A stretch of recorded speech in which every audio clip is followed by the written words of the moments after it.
임진왜란 이후 전쟁은 끝난 듯 보였지만 히데요시의 밤은 더 바빠졌습니다. 지도 위 남해의 선들을 따라 그는 길과 시간을 다시 계산합니다. 바다만 열리면 모든 것이 움직인다고 믿었지만 그 바다에는 이름 하나가 서 있었죠. 그의 이름은 이순신. 보이지 않아도 일본군의 숨을 좁히는 존재입니다. 이제 히데요시의 시선으로 그 밤들을 따라가 봅니다. 도요토미 히데요시는 칼로 태어난 사람이 아니었습니다.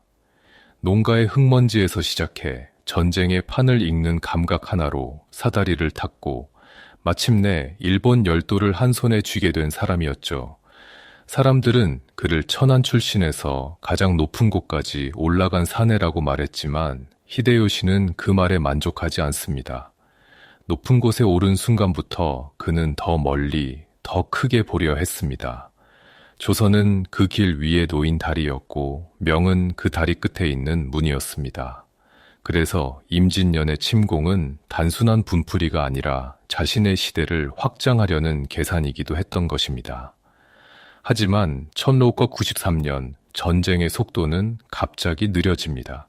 일본군은 육지에서 거침없이 올라갔고 한양을 점령한 뒤에는 이제 끝이 보인다는 말까지 돌았는데 전쟁은 그 지점에서 멈춰섭니다. 히데요시는 지도 위의 붉은 선을 손끝으로 훑어봅니다. 보급로, 항구, 성, 산길, 강줄기. 그는 언제나 속도를 믿었습니다. 빠르게 치고 올라가 상대의 숨을 끊어놓는 방식. 그게 히데요시가 승리를 모아온 방식이었으니까요. 그런데 조선에서는 그 속도가 자꾸만 꺾입니다.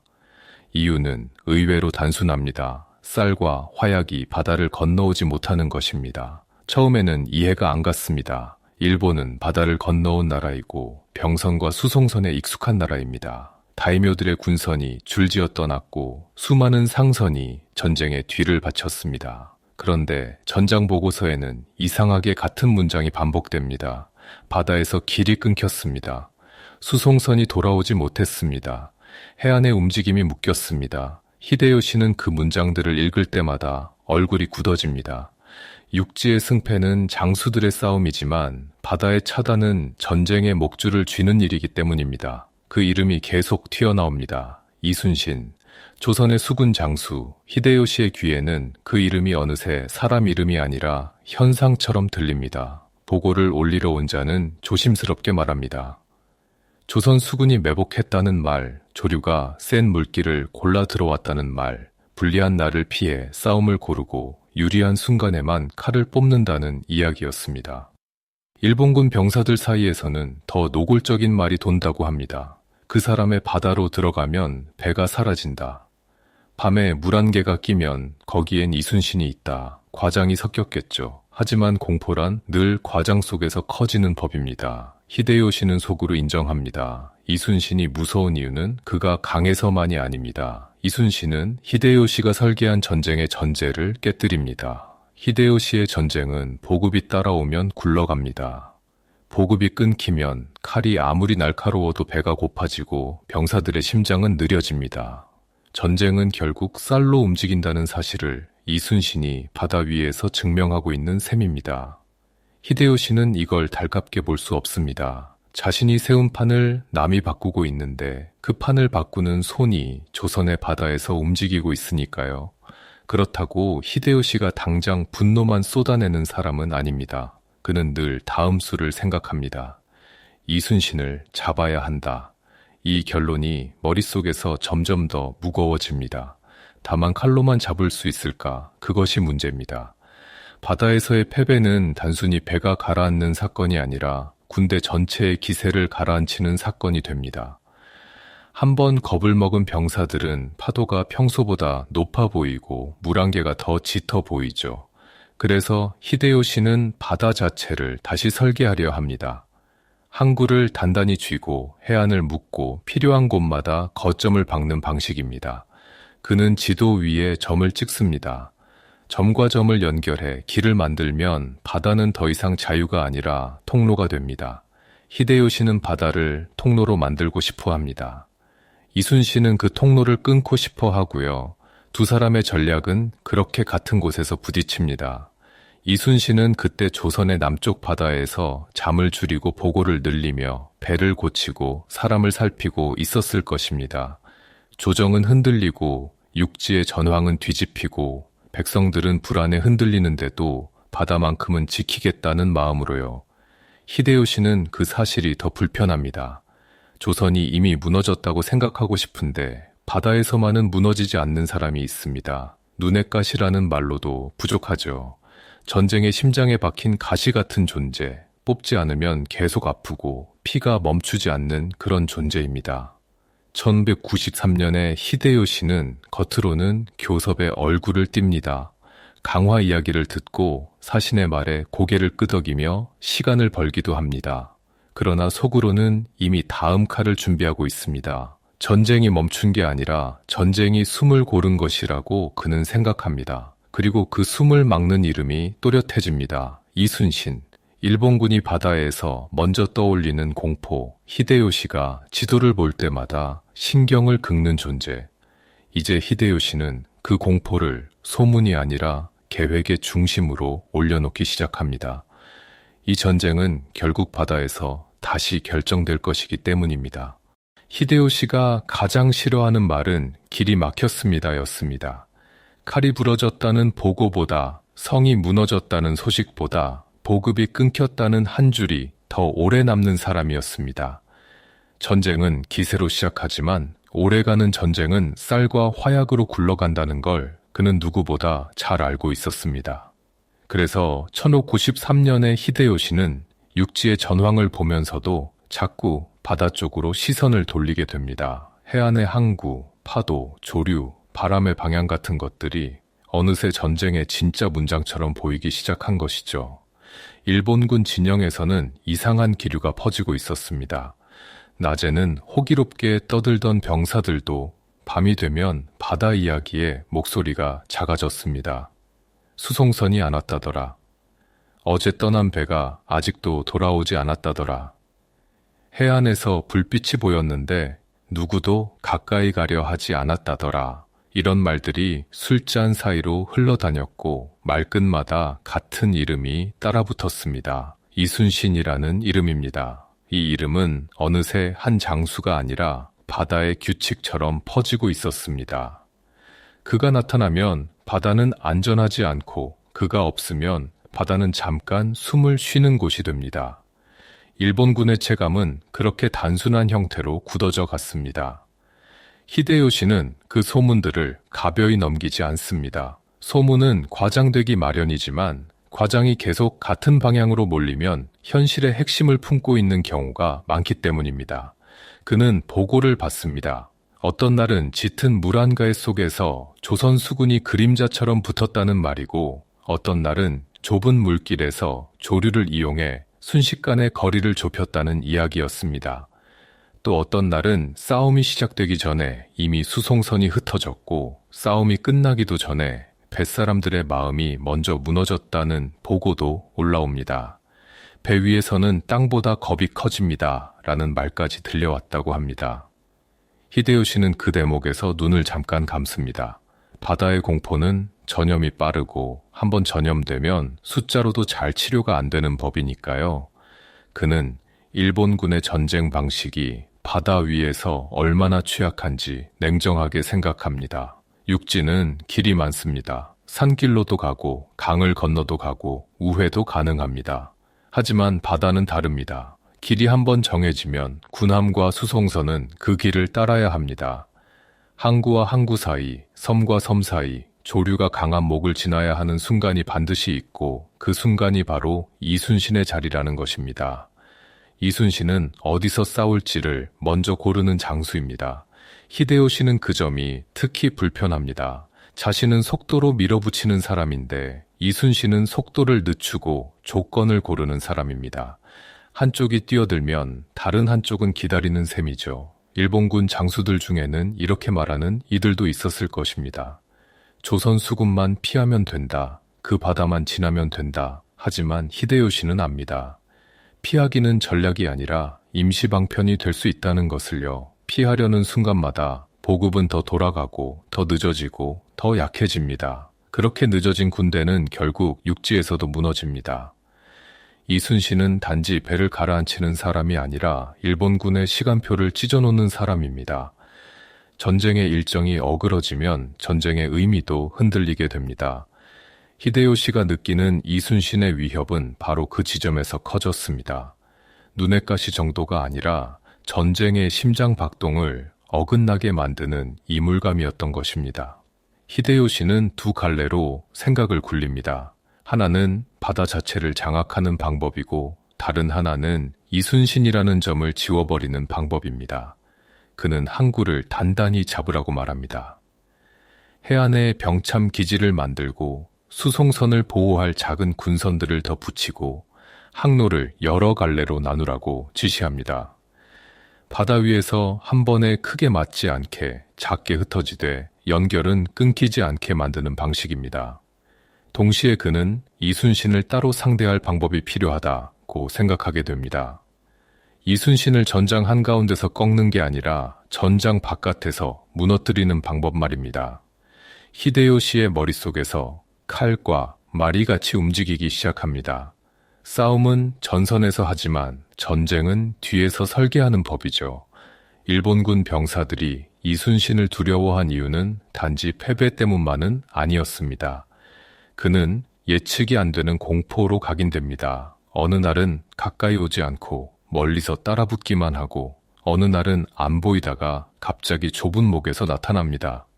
불을 켜면 보일 것 같은데 안 보이고 안 보이면 더 가까이 있을 것 같아서 겁이 납니다. 배 위에서 병사들은 땅 위보다 소문을 더 믿게 됩니다. 파도 소리, 돛대가 우는 소리, 물 한 개가 삼키는 그림자, 그런 것들이 마음을 갉아먹습니다. 이순신이 있다는 말은 곧 우리는 안전하지 않다는 뜻이 되어버렸고 그 말이 쌓이면 전쟁을 버틸 힘이 줄어듭니다. 히데요시는 그런 약화를 정확히 냄새 맡는 사람입니다. 그 시각, 이순신은 남쪽 바다에서 무엇을 하고 있었을까요? 그는 아마도 승리에 취하기보다 다음을 계산하고 있었을 것입니다. 배의 손상은 어디까지인지, 화약은 얼마나 남았는지, 노를 젓는 사람들의 손이 다치지 않았는지, 병사들의 눈빛이 무너지지 않았는지 말입니다.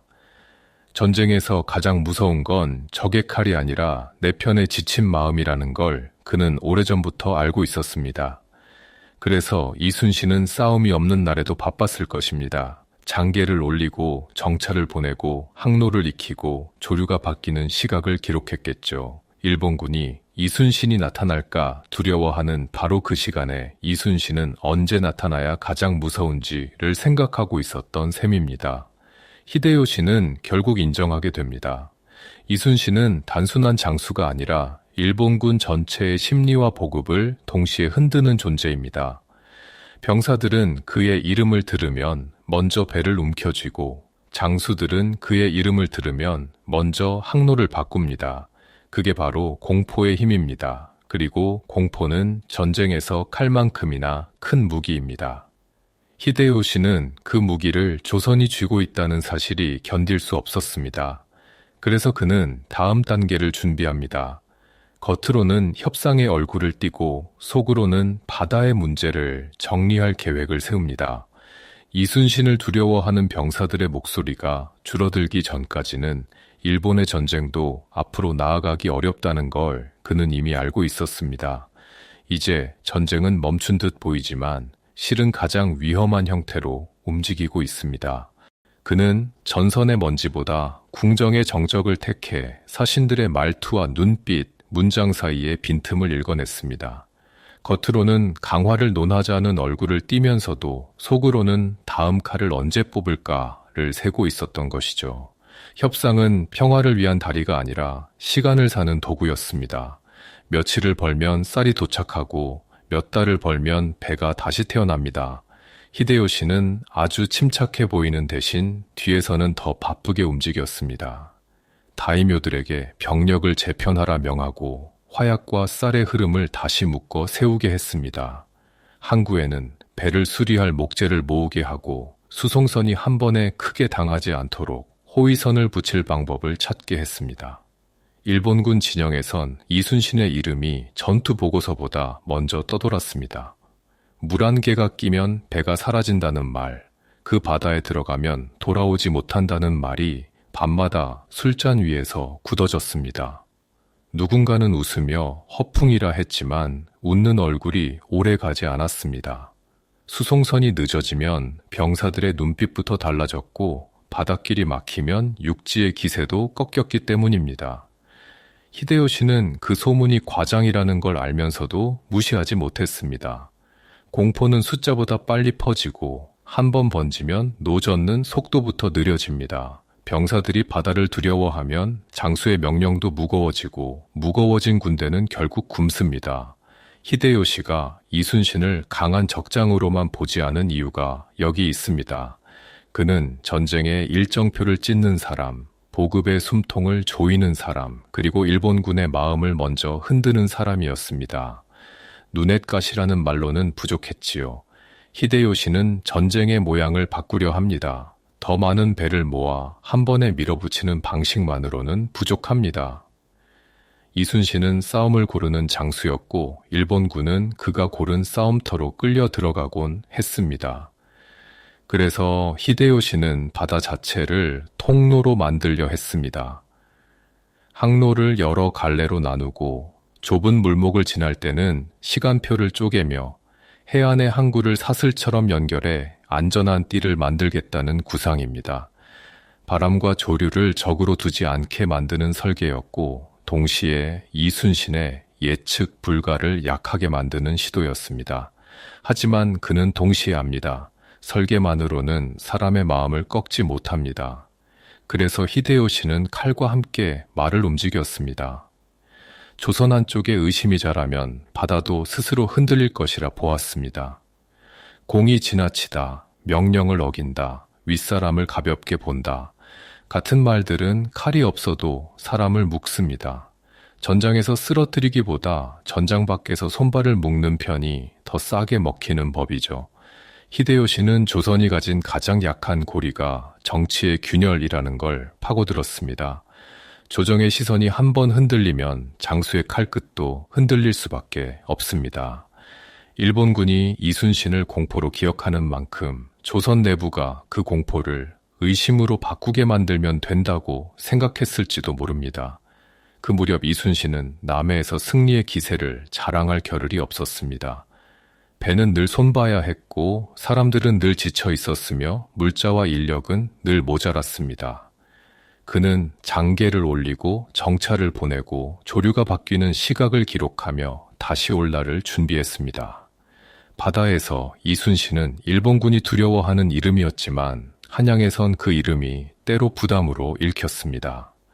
칭찬 뒤에 의심이 따라붙고 공 뒤에 시기가 따라붙는 분위기였던 것이죠. 그래도 이순신은 바다를 놓지 않았습니다. 그의 계산은 단순합니다. 바다가 열리면 전쟁은 다시 시작되고 바다가 닫히면 전쟁은 오래 버티지 못합니다. 1594년, 1595년 협상은 이어지고 진영은 숨을 고릅니다. 사람들은 이제 끝나는가를 묻지만 히데요시의 눈에는 끝이 아니라 다음 형태가 보입니다. 그의 욕망은 꺾였다고 말하기엔 여전히 뜨겁고 체면은 내려놓기엔 너무 높았습니다. 그러는 사이 일본군 내부에서도 작은 균열이 생깁니다. 오래 끄는 전쟁은 다이묘들의 이해관계를 흔들고 병사들의 고향을 그리움으로 갉아먹습니다. 히데요시는 그 균열을 다독이며 다시 말합니다. 길만 열리면 된다. 그 길은 결국 바다였고 바다의 문지기는 이순신이었습니다. 어느 밤 해안에서 올라온 선장의 보고를 들을 때도 그랬습니다. 선장은 적선이 보이진 않았으나 파도가 이상했습니다라며 말을 흐렸습니다. 싸움이 없었는데도 배가 돌아서고 돌아서는 순간마다 병사들의 등줄기에 식은땀이 맺혔다고 합니다. 히데요시는 그 보고를 듣고 조용히 고개를 끄덕였습니다. 이순신은 배를 부수기 전에 마음을 먼저 부순다는 사실, 그게 가장 무서운 점이라고 그는 정리합니다. 그래서 그는 장수들에게 겁을 없애라가 아니라 겁이 생길 틈을 주지 말라고 말했습니다. 준비와 속도, 그리고 정보로 공포를 덮어버리려 한 것입니다. 그게 그의 방식입니다. 끝까지. 1596년이 가까워질수록 협상은 더 꼬이고 전쟁은 다시 숨을 들이마십니다. 히데요시는 사신의 문서를 내려놓고 지도를 펼쳐듭니다. 조선의 해안선이 검은 선으로 이어지고 그 선의 목마다 위험 표시가 찍힙니다. 그는 손끝으로 남쪽 바다를 더듬다가 멈춥니다. 그 지점마다 같은 이름이 겹쳐 보입니다. 이순신, 이제 히데요시는 결론을 바꿀 수 없습니다. 다음 칼은 결국 그 이름을 향해 내려가야 합니다. 일본군이 두려워한 공포를 지우지 못하면 히데요시의 전쟁도 앞으로 가지 못할 테니까요. 히데요시는 전쟁을 칼의 문제로만 보지 않았습니다. 칼은 전장에 나가야 쓰이지만 마음은 전장 밖에서 먼저 꺾일 수 있다는 걸 그는 알고 있었죠. 1996년 협상은 자꾸 꼬이고 다이묘들의 불만은 서서히 올라옵니다. 언제까지 조선 땅에서 묶여 있어야 합니까? 그 질문이 늘어날수록 히데요시는 더 차갑게 계산합니다.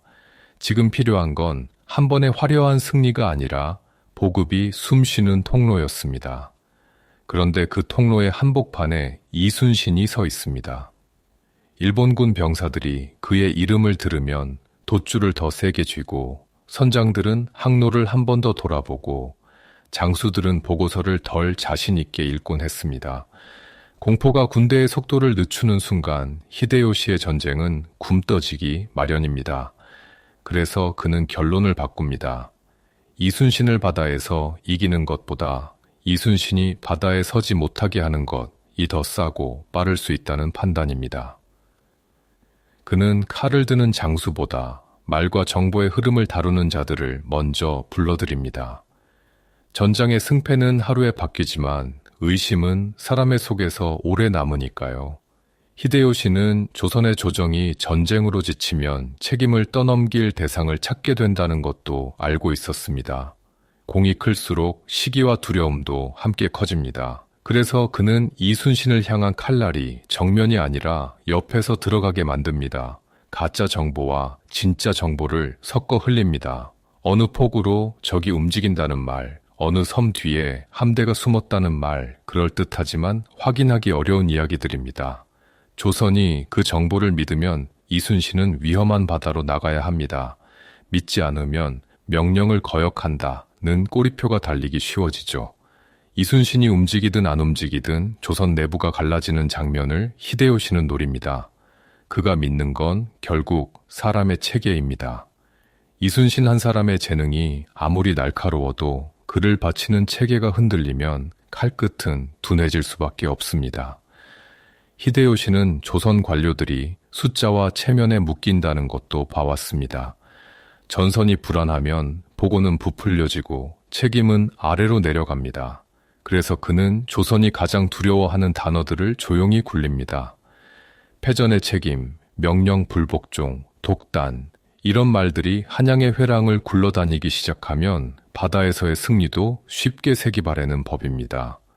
히데요시는 그 단어들이 실제 칼보다 날카롭다는 걸 압니다. 조선의 조정에서 한번 불복종이 찍히면 바다의 판단은 곧 정치의 판단으로 바뀝니다. 그는 더 구체적으로 움직입니다. 부산포와 남해안의 항구들에서 선박을 재정비하고 장거리 수송선에는 작은 호위선을 붙이게 합니다. 또 해안에 외성을 더 촘촘히 세워 배가 숨을 곳과 병사가 버틸 곳을 만들라고 지시합니다. 바람이 바뀌어도 물자가 끊기지 않게 하라는 말이었고 그 말 속에 조급함이 섞여 있었습니다. 그는 시간을 잃는 걸 무엇보다 두려워했죠. 회의가 끝난 뒤에도 히데요시는 혼자 보고서를 다시 펼칩니다. 길이 막혔다는 문장이 나오면 그는 잉크가 번질 정도로 손가락을 눌러버립니다. 또 그놈인가. 낮게 새어나온 말에 방 안의 공기가 얼어붙습니다. 히데요시는 분노를 오래 끌지 않습니다. 대신 분노를 방향으로 바꿉니다. 이순신을 전장에서 죽이기 어렵다면 전장으로 나오기 어렵게 만들겠다는 새 규칙입니다. 일본군 사이에서도 그 규칙은 빠르게 퍼집니다. 이순신만 아니면 된다는 말이 이순신을 지워야 한다로 바뀌는 순간 공포는 목표가 됩니다. 일본군 내부에서 이순신의 존재는 기술이 아니라 감정으로 굳어갑니다. 바다 안개가 끼면 선원들이 말이 없어지고 밤에 물결이 갑자기 거칠어지면 누군가가 중얼거립니다. 그 사람이 있는 건가? 히데요시는 그 공포를 그냥 달래지 않습니다. 무질서한 공포는 군대를 무너뜨리지만 목표가 붙은 공포는 사람을 움직이게도 한다고 보았죠. 그는 장수들에게 겁을 없애라가 아니라 겁이 생길 틈을 지워라 라고 말합니다. 항로를 쪼개고 호송을 붙이고 해안의 거점을 더 촘촘히 박아 공포의 빈틈을 줄이라는 뜻입니다. 그 무렵 이순신이 겪는 시간은 더 거칠어집니다. 그 시각 조선 수군의 현실은 더 팍팍했을 겁니다. 배는 수리할 곳이 많고 화살과 화약은 아껴 써야 하며 병사들의 손은 소금기와 상처로 거칠어집니다.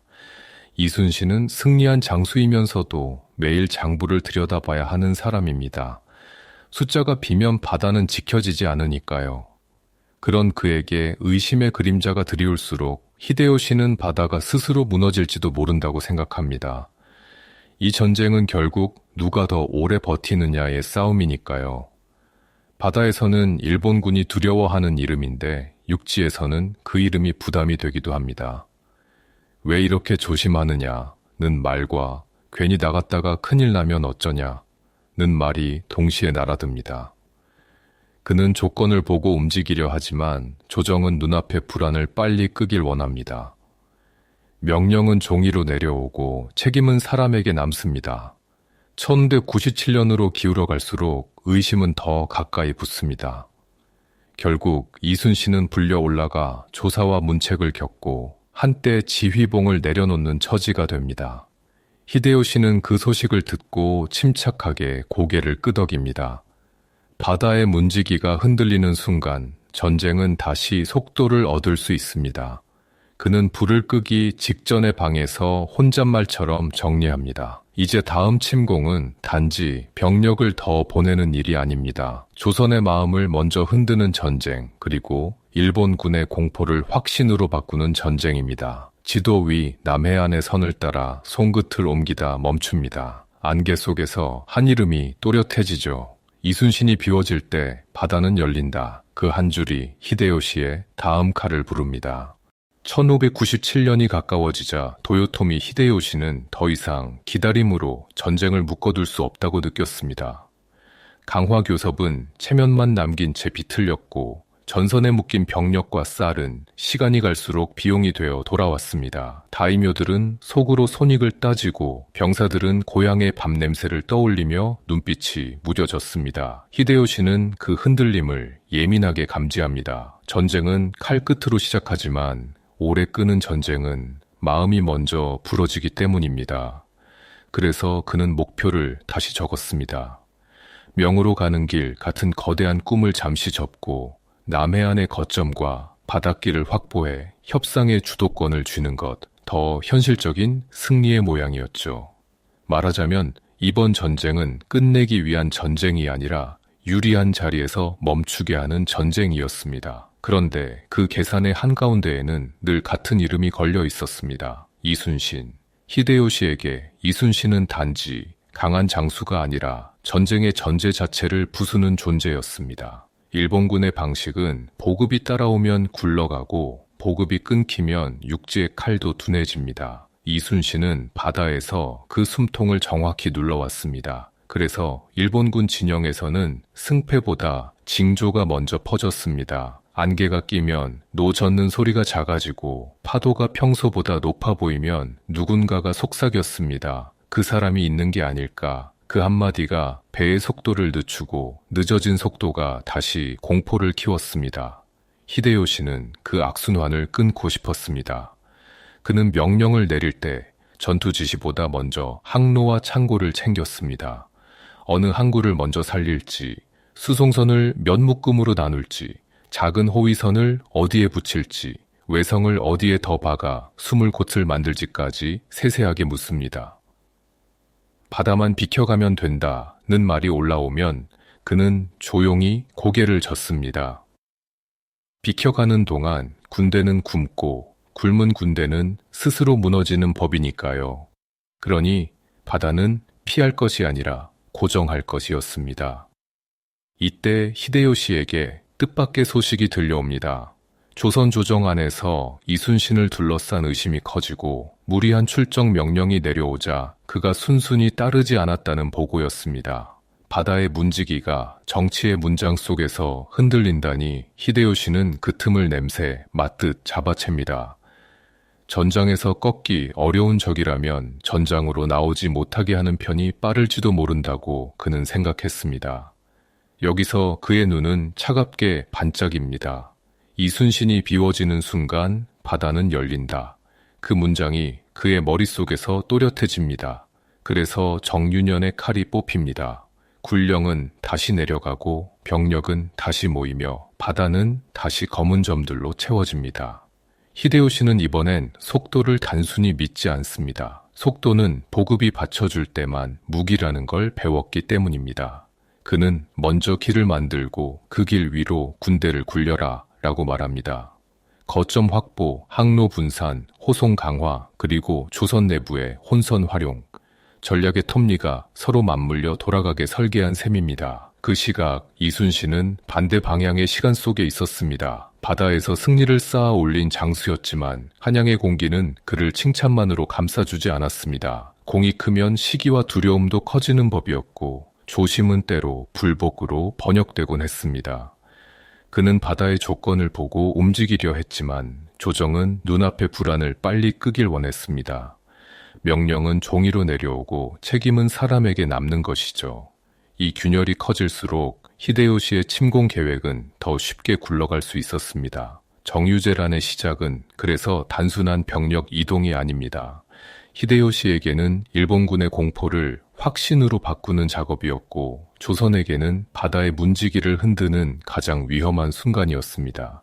이제 전쟁은 다시 움직입니다. 하지만 이번에는 칼이 먼저가 아니라 길이 먼저였습니다. 그는 회의 자리에서 한 장수에게 물었습니다. 조선의 육지는 밟을 수 있는데 왜 바다는 늘 막히느냐? 대답은 길었습니다. 조류가 빠른 물목, 섬이 많은 해역, 그리고 그 지형을 외우듯 쓰는 조선 수군의 장수 이야기였습니다. 누군가는 이순신을 만나면 싸우지 말고 빠져나오라는 지시를 꺼냈고 다른 이는 그를 만나기 전에 흔들어야 한다고 말했습니다. 히데요시는 그 말을 오래 굴려봅니다. 싸움을 피하자는 말은 곧 겁을 인정하는 말이 되고 겁을 인정하면 군대는 더 느려집니다. 그래서 그는 반대로 말했습니다. 두려움을 이기는 건 용맹이 아니라 절차다. 항로를 정해두고 호송 시간을 맞추고 거점을 연결해 배가 불안해할 틈을 없애라는 뜻입니다. 그가 특히 집요하게 파고든 것은 지휘체계였습니다. 조선 수군이 이순신 아래에서 하나로 묶여 있을 때 일본군의 바다는 늘 좁아졌습니다. 반대로 그 체계가 갈라지면 일본군은 같은 바다를 넓게 쓸 수 있습니다. 히데요시는 이를 잘 압니다. 그래서 그는 조선의 약점을 찌르는 보고를 기다렸고 그 보고가 오자 바로 칼을 뽑았던 것입니다. 동시에 그는 장수들에게 단단히 못 박습니다. 이번엔 남해를 잡아라. 길이 열리면 육지는 자연히 따라온다. 이 말은 주문처럼 반복되었고 병사들의 마음은 이순신의 공포에서 길을 여는 임무로 조금씩 옮겨갑니다. 그 틈새가 실제로 벌어지면 일본군은 보급선을 다시 밀어넣고 남해의 숨통을 쥐려 합니다. 그리고 그 순간 조선의 바다는 가장 위험해집니다. 이순신이 비면 바다도 흔들릴 겁니다. 그걸 히데요시는 노렸습니다.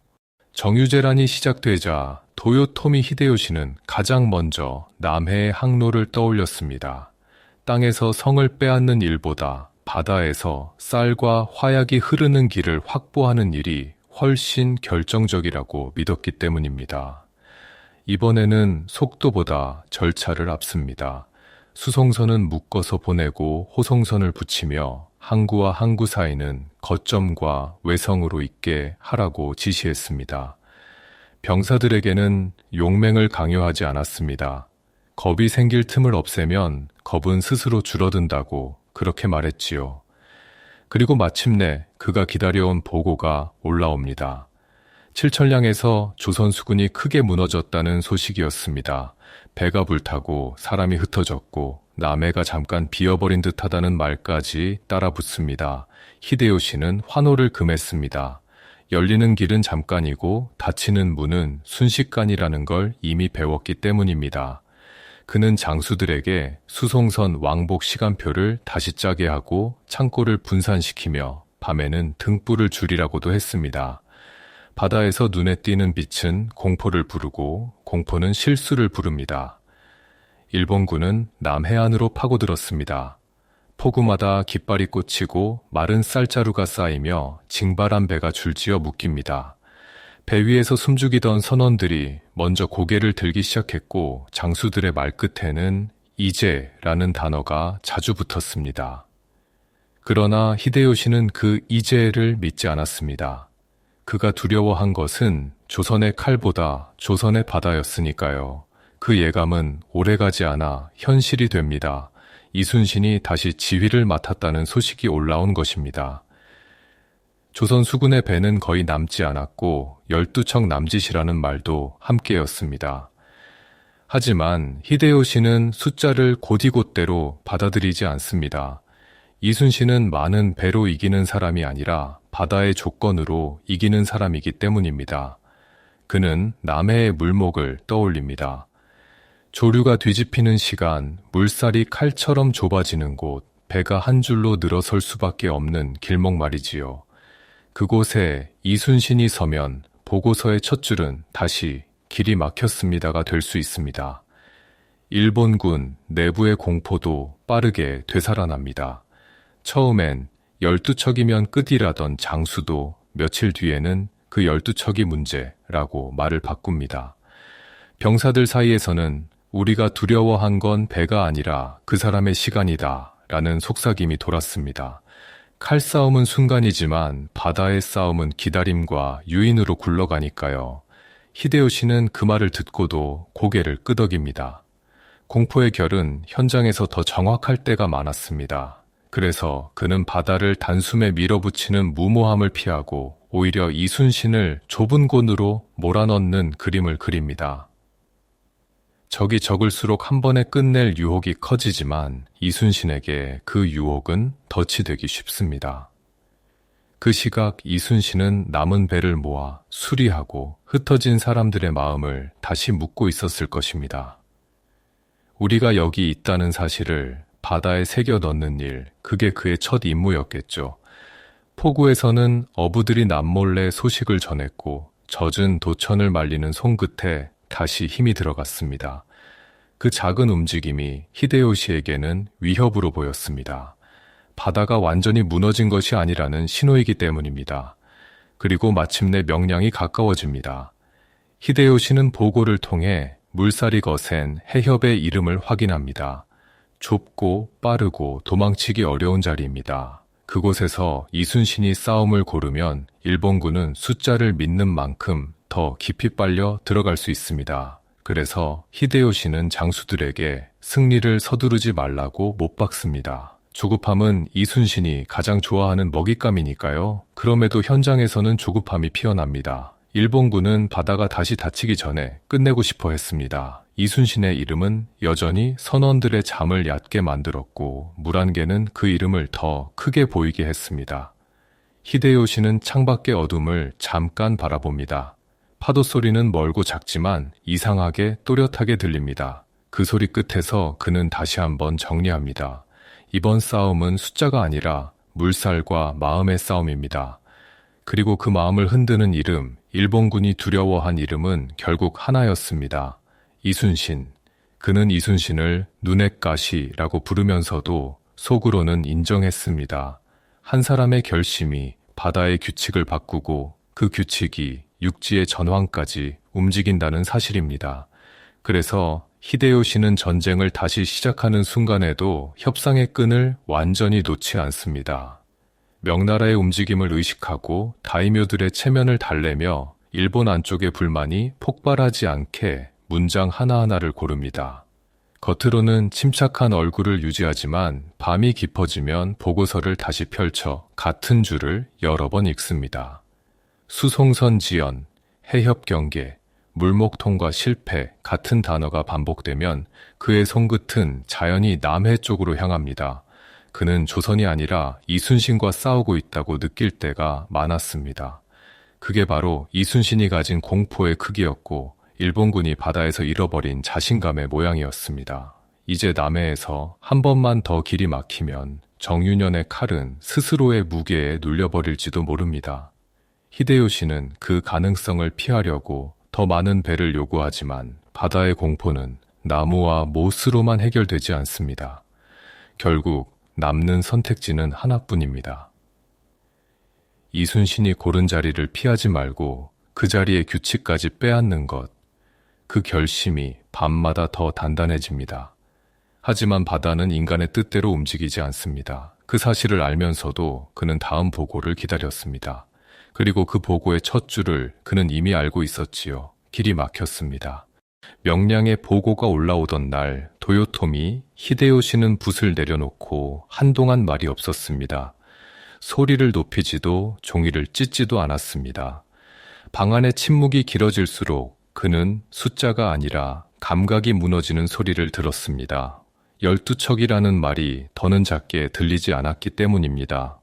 장수들은 조류가 거셌다, 물목이 좁았다, 바람이 뒤집혔다며 이유를 늘어놓았지만 히데요시의 귀에 남은 건 단 하나였습니다. 이순신은 힘을 겨룬 것이 아니라 자리를 골랐고 그 자리에서 일본군의 확신을 뒤집어 놓았습니다. 전쟁의 판은 내가 짠다고 믿어왔는데 바다에서는 조선의 장수가 판을 짜고 있었던 것이죠. 명량 이후 일본군의 공포는 소문에서 규정으로 변했습니다. 선원들은 출항 전엔 웃다가도 물 한 개가 끼면 말수가 줄고 돛줄을 쥔 손이 굳었습니다. 선장들은 항로를 한 번 더 돌아보며 시간을 썼고 그 작은 지체가 보급을 늦췄습니다. 늦어진 보급은 배 위에 배고픔을 키웠고 배고픔은 다시 겁을 키웠습니다. 그 물목은 피하자라는 말이 그 사람을 만나면 끝이라는 말로 바뀌는 순간 공포는 군율처럼 퍼졌습니다. 히데요시는 패배를 겁 탓으로만 돌리지 않았습니다. 겁이 자라나는 구조를 없애야 한다고 더 차갑게 말했습니다. 수송선은 큰 무리로 한 번에 보내지 말고 작은 호송을 끊임없이 흘려 보내라 했습니다. 창고는 한 곳에 몰아쌓지 말고 여러 항구에 나누어 두라고도 했습니다. 밤에는 불빛을 줄이고 정찰은 늘리고 보고는 짧고 정확하게 올리라 명했습니다. 겉으로는 절차를 고치는 말이었지만 속뜻은 분명했습니다. 이순신이 기다릴 수 있는 밤을 없애겠다는 뜻입니다. 그러나 현장에서는 절차보다 마음이 먼저 흔들렸습니다. 배가 많아도 병력이 두터워도 해협의 물살 앞에서는 모두가 같은 속도로 느려졌습니다. 누군가는 우리가 두려워한 건 배가 아니라 그 사람의 시간입니다. 라고 말했고 그 말이 이상하게 설득력 있게 들렸습니다. 이순신은 공격을 서두르지 않고 적이 서두를 순간을 골랐던 것입니다. 히데요시는 그 대목에서 입술을 한번 눌렀습니다. 이 전쟁은 장수의 용맹이 아니라 통로의 생사라는 사실을 또 한 번 확인했기 때문입니다. 그 무렵 이순신은 승리를 축제로 만들지 않았습니다. 남은 배에 널빤지를 맞추고 젖은 화약을 말리며 병사들의 눈빛을 살피는 일이 먼저였습니다. 조선의 백성들은 멀리서 소문으로만 들었습니다. 바다가 다시 살아났다더라. 그 한마디가 무너졌던 숨을 조금 돌려주었고 장터의 발걸음도 아주 조금은 돌아왔습니다. 반대로 일본군의 거점들은 섬처럼 고립되는 느낌을 받았습니다. 식량은 쌓여도 이동이 막히면 썩는 법이고 썩는 냄새는 군대의 사기를 갉아먹습니다. 히데요시는 일본 안쪽의 불만과 비용, 명나라의 움직임, 다이묘들의 체면을 동시에 계산해야 했습니다. 그래서 더 집착하게 됩니다. 바다만 열리면 모든 게 풀린다는 주문을 스스로에게 반복했지요. 하지만 바다는 다시 이순신의 표정으로 굳어갑니다. 히데요시는 지도 위 남해를 손끝으로 눌러가며 다음 겨울을 그렸습니다. 이순신이 살아있는 한 일본군의 바다는 늘 좁아질 것이고 좁아진 바다는 결국 육지의 칼까지 무디게 만들 겁니다. 그는 장수들에게 이렇게 말합니다.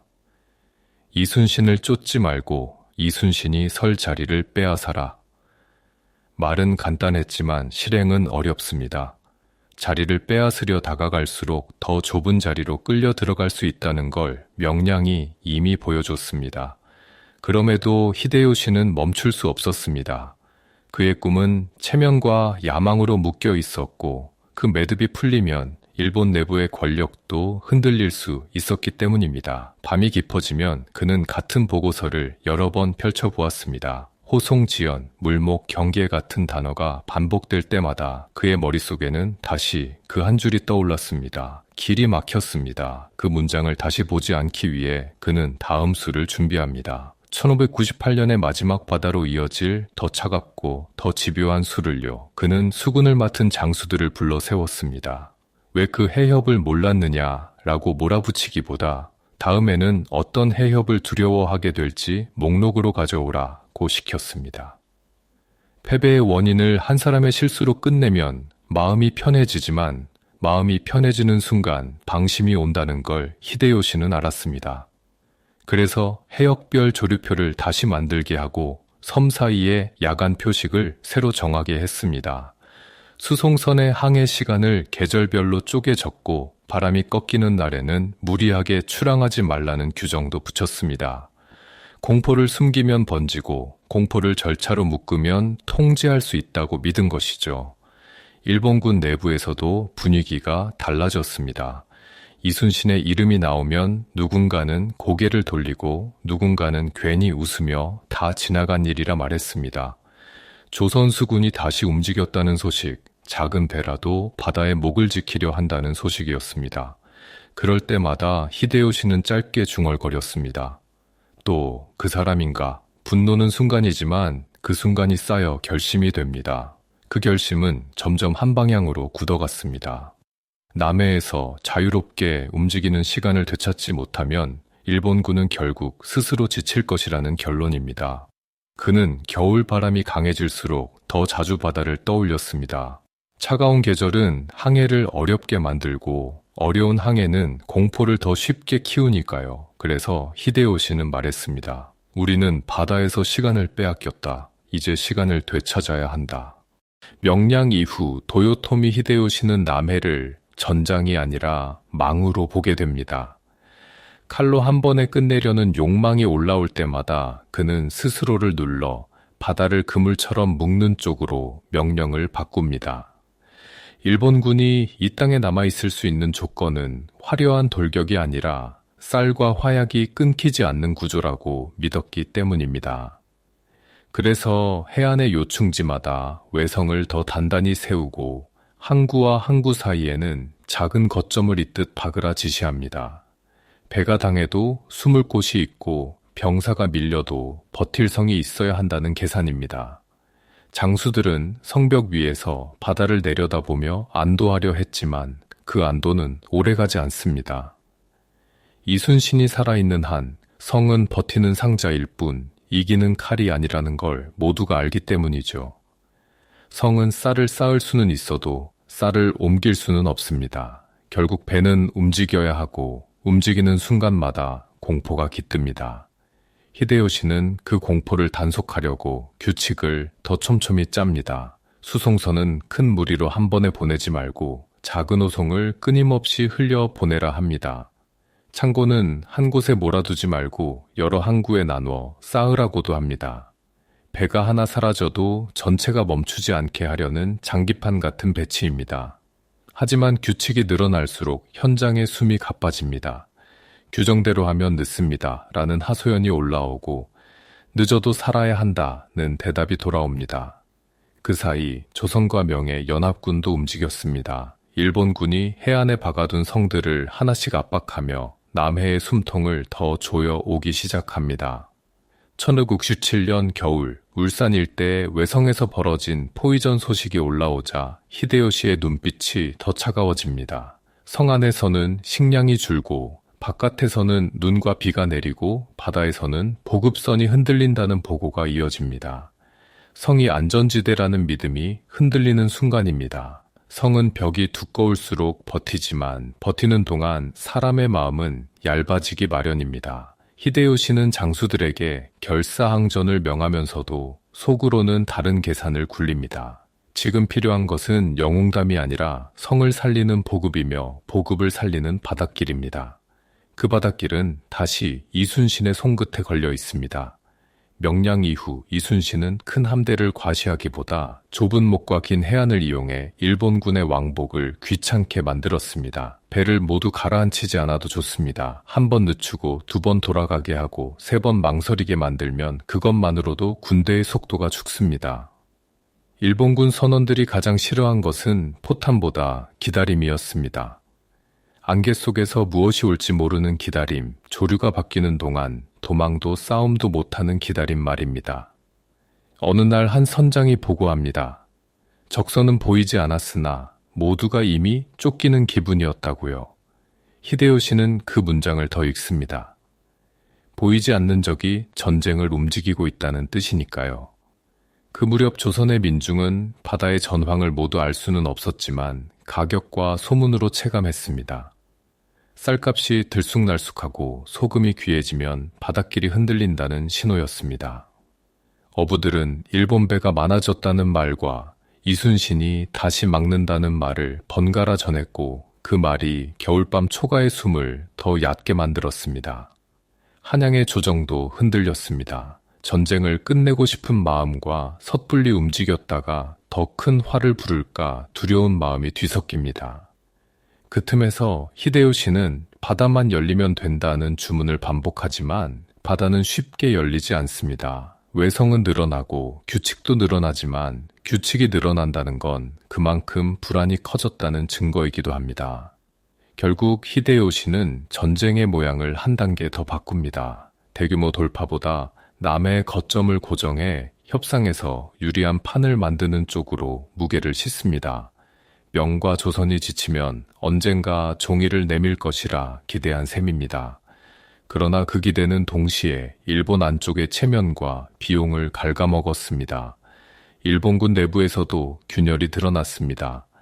앞선 침공 때부터 이어진 장수들의 경쟁은 성 안에 공을 두고도 맞부딪혔고 공격해야 한다는 목소리와 지켜야 한다는 목소리가 서로를 밀어냅니다. 히데요시는 그 싸움을 싫어했지만 완전히 막을 수도 없었습니다. 야망으로 묶인 군대는 야망으로 흔들리니까요. 그는 보고를 묶어 한 장으로 올리게 하고 함대 운용은 한 줄의 규정으로 통일하라고 압박합니다. 서로 이기려 하지 말고 바다를 이겨라 라는 말이 회의에서 흘러나옵니다. 현장에서는 그 말이 곧 이순신을 의식하라로 번역됩니다. 그래서 일본군은 해안에서 나무를 베어 배를 고치고 부족한 식량을 메우려 내륙으로 손을 뻗습니다. 그 과정에서 민가가 비고 길이 거칠어지고 원망이 쌓입니다. 조선의 분노는 칼이 아니라 기억으로 남습니다. 이순신은 그 기억이 더 깊어지기 전에 전쟁을 끝내고 싶었을지도 모릅니다. 하지만 끝내려 할수록 바다는 더 조심스러워집니다. 한 번의 방심이 다시 남해를 비울 수 있다는 걸 그는 알고 있었으니까요. 연합군의 육지 압박이 거세질수록 일본군은 해안 거점에 더 매달렸고 그만큼 보급선의 무게가 커졌습니다. 히데요시는 그 무게가 목을 죄는 소리를 들었습니다. 그 소리는 밤마다 더 또렷해졌습니다. 다이묘들은 병력을 붙잡아두는 대가를 따지고 장수들은 승리 없는 계절을 두려워합니다. 히데요시의 몸도 예전 같지 않았다는 소문이 조금씩 새어나옵니다. 궁정의 공기는 더 예민해지고 보고서는 더 짧아지며 결심은 더 급해집니다. 그럼에도 그는 한 가지를 놓지 않습니다. 이순신이 바다에 서는 한 일본군은 땅에서 무엇을 얻어도 목이 조여 온다는 사실입니다. 그래서 그는 마지막 겨울을 앞두고 남해의 물목들을 다시 짚습니다. 이번에는 길이 막히지 않게 하라는 말이 회의의 첫머리에 붙습니다. 하지만 바다는 인간의 말대로 움직이지 않습니다. 조류는 뒤집히고 안개는 내려앉고 선원들의 손은 다시 떨립니다. 히데요시는 그 떨림을 패배의 냄새로 받아들입니다. 그리고 그 냄새가 1598년에 마지막 바다를 부르고 있었습니다. 1598년 도요토미 히데요시의 궁정에는 설명하기 어려운 정적이 내려앉아 있었습니다.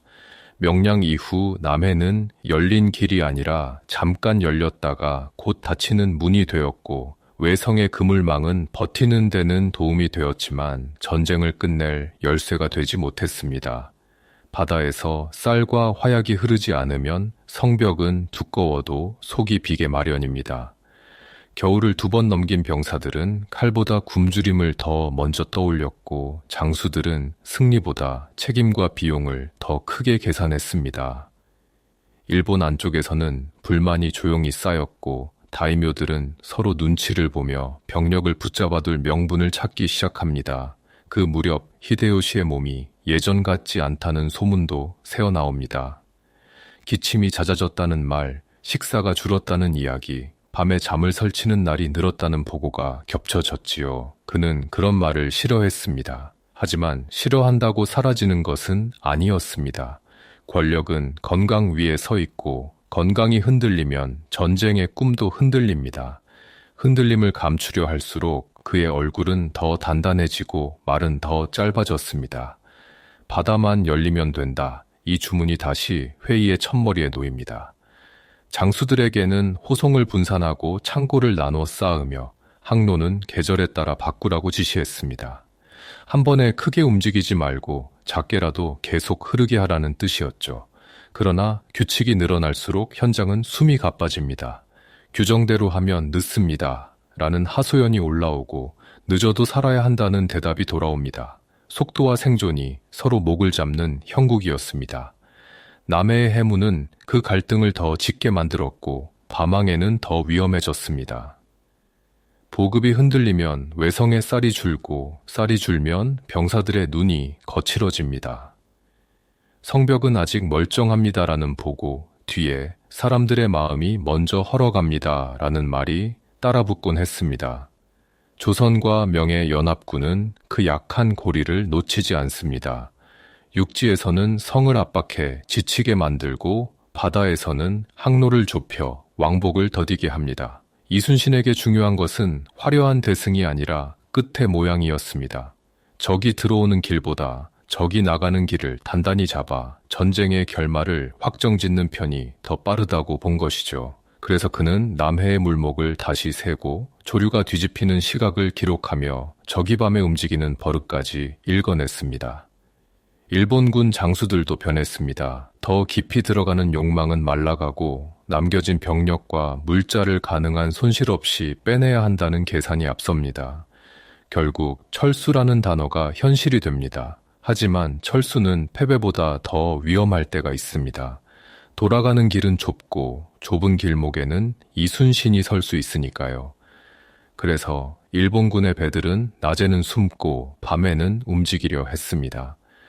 등불을 낮추고 노를 조심스럽게 젓고 바람이 꺾이는 날을 골라 이동합니다. 그 움직임이 쌓일수록 남해의 마지막 문은 조용히 닫혀갔습니다.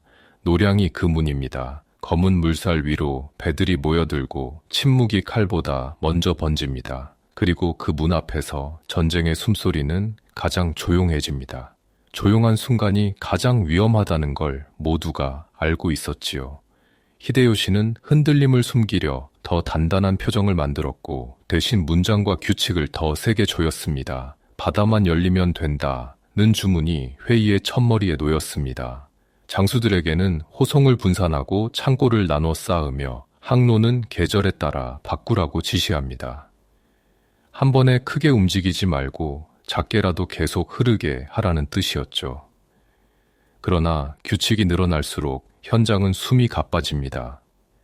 규정대로 하면 늦습니다. 라는 하소연이 올라오고, 늦어도 살아야 한다는 대답이 돌아옵니다. 그러던 1598년 8월, 히데요시는 병상에서 숨을 거둡니다. 그 소식은 곧바로 밖으로 퍼지지 않았습니다. 적이 알면 남해의 일본군은 한순간에 무너질 수 있었기 때문입니다. 대신 일본의 지도부는 조용히 결정을 내립니다. 정운철수. 이 문장은 패배를 인정하는 말이면서도 남은 병력을 살리기 위한 마지막 질서였습니다. 현장에서는 철수를 도망으로 부르지 않기 위해 더 엄격한 절차가 필요했습니다. 누가 후위를 맡을지, 배를 몇 번 왕복시킬지까지 정해졌습니다. 철수는 한밤의 작업이었고 그 한밤을 지키는 것은 결국 바다였습니다. 각 외성은 남길 것과 가져갈 것을 나누기 시작했고 장수들의 얼굴에는 계산이 짙어졌습니다. 누군가는 이제 끝이 보인다고 속삭였고 누군가는 이순신을 만나면 끝이라 중얼거립니다. 같은 끝이지만 뜻은 달랐지요. 정운철수라는 결정이 내려오자 가장 먼저 움직인 것은 말이 아니라 손이었습니다. 항구의 밧줄이 당겨지고 젖은 돛이 말려지고 창고의 자루들이 밤새 옮겨졌습니다. 불빛은 최대한 낮추고 구호는 속삭임처럼 짧게 줄였습니다. 바다는 소리를 크게 키우니까요. 후위를 맡은 배들은 일부러 천천히 움직이며 시간을 벌고 먼저 떠나는 배들은 조류가 바뀌는 순간을 노려 미끄러지듯 빠져나갑니다. 그 와중에도 누군가는 뒤를 돌아봅니다. 어둠 속에서 보이지 않는 적을 보는 것처럼요. 그때 조선 쪽에서도 움직임이 시작됩니다.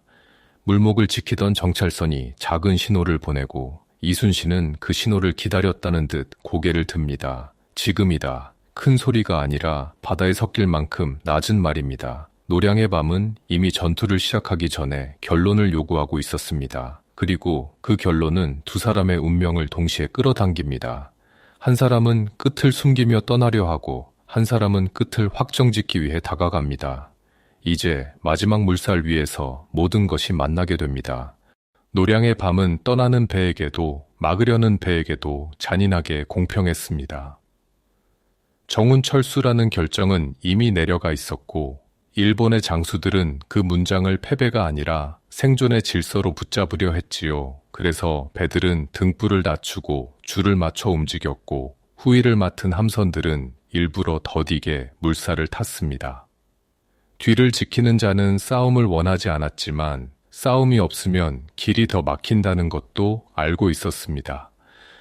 노량의 물목은 낮에는 넓어 보이지만 밤이 되면 바람과 조류가 길의 폭을 줄여버립니다. 조류가 방향을 바꾸는 순간 배는 제 뜻대로 몸을 틀고 그 틈을 노리는 화살과 포성이 어둠을 찢어놓습니다. 이순신은 바로 그 시간을 기다렸습니다. 적이 돌아가야만 하는 순간이야말로 가장 약해지기 때문입니다. 그는 바다의 소리를 크게 만들지 않았습니다. 대신 신호를 짧게 주고 배의 간격을 맞추고 물살이 세지는 지점에 몸을 세웠습니다. 명나라 수군과의 약속도 그날은 더 엄격했습니다. 먼저 치도에 흩어지지 말 것, 적의 후위가 흔들리는 순간 퇴로를 죄어 한 번에 엉키게 할 것, 이 단순한 원칙이 밤을 지배했습니다.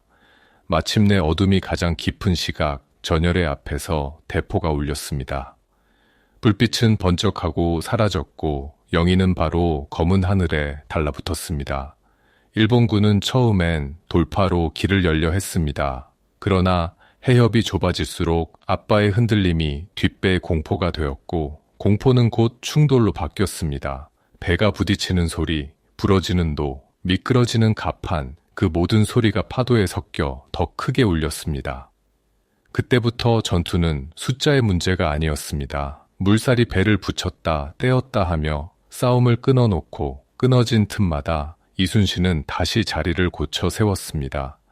일본군 장수들은 이순신이 어디에 있느냐를 묻기보다 이순신이 고른 자리에서 벗어나려 했습니다. 하지만 벗어나려는 움직임이 많아질수록 해협은 더 좁아지고 좁아진 해협은 다시 더 큰 혼란을 만들었습니다. 이순신은 선봉에서 지나치게 앞으로 나가지 않았습니다. 대신 배들의 방향을 손끝으로 조정하며 적이 서로를 맞게 만드는 각도를 만들었지요. 그가 바라본 것은 적의 깃발이 아니라 적의 줄이었습니다. 줄이 꼬이면 길이 닫히고 길이 닫히면 전쟁이 끝납니다. 전투가 가장 치열해지던 순간 이순신은 갑작스러운 탄환에 맞았습니다. 그는 쓰러지며 곁의 장수들에게 낮게 말합니다. 싸움이 급하니 내 죽음을 알리지 말라. 그렇게요. 그 말은 비장했지만 차분했습니다. 사기가 흔들리면 바다가 다시 열린다는 것을 그는 알고 있었습니다. 장수들은 울음을 삼킨 채 전열을 유지했고 조선 수군은 오히려 더 단단히 움직였습니다. 명나라 함대도 뒤로 물러서지 않았습니다. 지금이 지나가면 일본군은 틈을 만들 수 있고 틈이 생기면 철수는 성공해버립니다. 그래서 연합함대는 밤이 끝나기 전에 결론을 내리려 했습니다. 새벽이 가까워질수록 일본군의 움직임은 더 거칠어집니다. 살아나가려면 밀어붙여야 하고 밀어붙일수록 더 많은 배가 엉킵니다. 엉킨 배는 포성에 흔들리고 흔들린 배는 조류에 휩쓸립니다. 노량의 물살은 인간의 의지를 냉정하게 재단했습니다. 결국 일부는 필사적으로 돌파에 빠져나가지만 그 대가는 컸습니다. 남겨진 배들은 불타거나 얕은 곳에 걸려 울부짖었습니다. 해가 떠오를 무렵 연기는 조금씩 걷혔고 바다는 어젯밤의 소음을 거짓말처럼 삼켜버렸습니다. 그제야 사람들은 서로의 얼굴을 확인합니다. 살아있는 자의 얼굴과 돌아오지 않는 이름의 자리말입니다. 이순신의 죽음은 승리의 끝에 남은 대가였습니다. 그러나 그가 남긴 한 문장은 전투보다 길게 남습니다. 길을 지킨다는 일이 얼마나 많은 사람의 하루를 살리는지 그 밤의 바다가 증명해 주었기 때문입니다. 일본군은 곧 부산으로 물러나고 바다를 건너 일본으로 돌아갑니다. 그리고 일본 안쪽에서 이미 숨을 거둔 히데요시의 야망은 이 밤의 물살과 함께 마침내 멈춥니다. 조선은 깊게 상처 입었지만 버텼고 남해의 항로는 다시 사람들의 밥과 소금으로 이어집니다. 노량의 새벽은 환호보다 침묵으로 다가옵니다.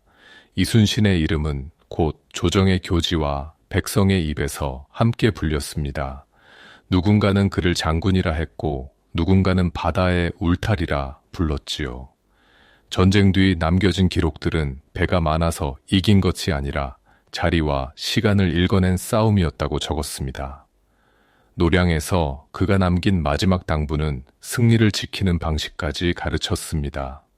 기쁨을 앞세우기보다 전열을 먼저 지키고 한 사람의 슬픔이 모두의 길을 흔들지 않게 하는 법 말입니다. 포구의 노인들은 훗날 아이들에게 이렇게 이야기합니다. 바다는 거짓말을 하지 않는다. 물살을 읽는 눈과 두려움을 다스리는 마음이 곧 나라를 살린다. 그래서 노량의 새벽은 한 사람의 마지막이면서 다음 세대에게 남긴 수업이기도 합니다. 그 수업은 전쟁이 끝난 뒤에도 이어졌습니다. 배가 다시 오가고 장터가 다시 열릴 때 사람들은 바다의 어둠 속에서 누가 길을 지켰는지 떠올렸습니다. 잊지 않으려는 마음이 다시 살아가는 힘이 되었습니다. 그 이름은 충무라는 두 글자로 남아 오래 울렸지요. 새벽의 파도마저 조용했죠. 돌아왔습니다. 그날 이후 일본 진영에서는 정운철수가 단순한 명령이 아니라 더 늦으면 모두가 바다에 묻힌다는 경고로 받아들여졌습니다. 히데요시의 죽음을 숨긴 채 움직였던 지휘부는 장수들에게 서로의 공을 따지지 말고 빠져나갈 구멍을 만들라고 재촉했지요. 후위를 맡은 배들은 일부러 불빛을 더 죽이고 상처 입은 배를 버리고서라도 주력의 길을 열었습니다. 살아남은 병사들은 노량을 지나며 이순신의 이름이 물살에 남아있다고 수군거렸고 그 말은 공포이면서도 이상한 존중처럼 들렸습니다. 조선 쪽에서도 새벽까지는 승리의 기쁨을 크게 말하지 못했습니다. 장수들이 숨겨둔 사실이 있었으니까요. 전투가 마무리된 뒤에야 이순신이 돌아오지 못했다는 소식이 배들 사이로 번졌습니다. 누군가는 갑판에 주저앉았고 누군가는 아무 말 없이 노를 더 꽉 잡았습니다. 지금 울면 바다가 다시 흔들린다는 생각이 그들의 목을 더 조용하게 만들었습니다. 한양의 조정에 전해진 보고도 처음엔 승전의 숫자보다 한 사람의 부재를 먼저 담았습니다. 길이 열렸다는 말보다 길을 지킨 사람이 떠났다는 말이 더 무거웠던 것입니다. 그러나 전쟁은 그 무게 위에서 끝을 확정했습니다. 바닷길이 다시 살아나자 포구에는 물건이 돌아오고 쌀값은 조금씩 안정을 찾습니다. 피난을 갔던 사람들도 천천히 고향을 더듬어 돌아오며 밤에 들리는 파도 소리가 덜 무섭게 느껴지기 시작합니다. 노량은 그렇게 전투의 장소이면서도 전쟁이 일상의 숨을 되찾는 문턱이 되었습니다. 물론 상처는 남습니다. 불탄 마을, 비어버린 논, 헤어진 가족, 그리고 오래도록 이어질 기억 말이지요.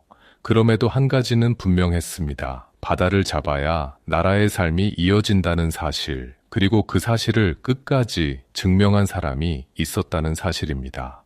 바다는 마지막으로 묻는 듯합니다. 누군가의 욕망이 아닌 모두의 삶을 위해 당신은 어디에 설 것인가?